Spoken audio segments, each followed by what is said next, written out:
आजी बघत आहोत. ह्या कमलबाई डमाळ हे पेशंट आपल्याकडे शेवगाव इथून आलेलं आहे.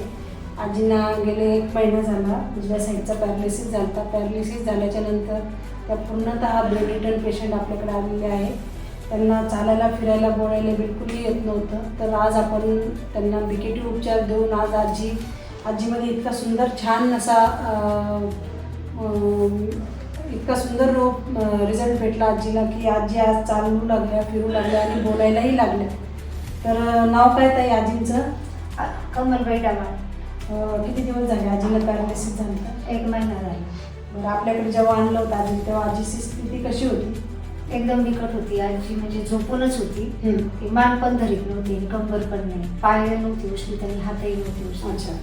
पण इथं आल्यानंतर आईचं म्हणजे 5व्या दिवसानंतर आम्हाला चांगला रिझल्ट जाणवायला लागला. तिला कंबरमध्ये पण असं बॅलन्स आला आणि पाय पण थोडासा हलवायला लागली, हात पण थोडासा तिचा तोंडापर्यंत न्यायचा प्रयत्न करते. पण पहिल्या 10 दिवसात एवढा रिझल्ट भेटलाय. आणखी अजून आम्हाला 2 महिने 10-10 दिवसाचा कोर्स करायचा आहे. त्या 10 दिवसात तर ती पूर्णपणे एकदम चालू शकेल.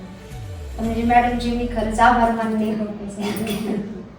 की त्यांच्यामुळे माझी आई आज 75 वर्ष वय. या वयातही BKTच्या उपचाराने ती छानपैकी चालू शकते.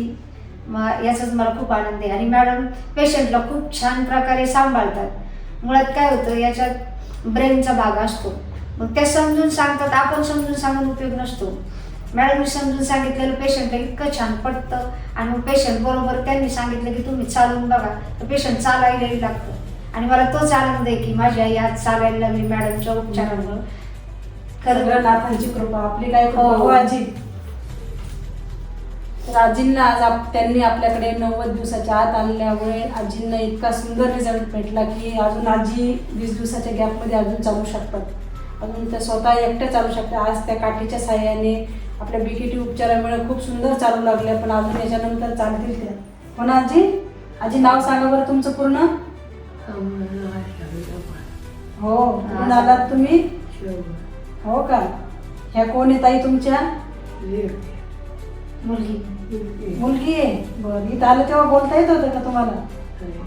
नाही, आता बोलता येतं? जेवण वगैरे जातं आजीला? बरं, आता घरी जायचं ना? कसं जायचं घरी? चालत जायचं ना? चालतं. हो.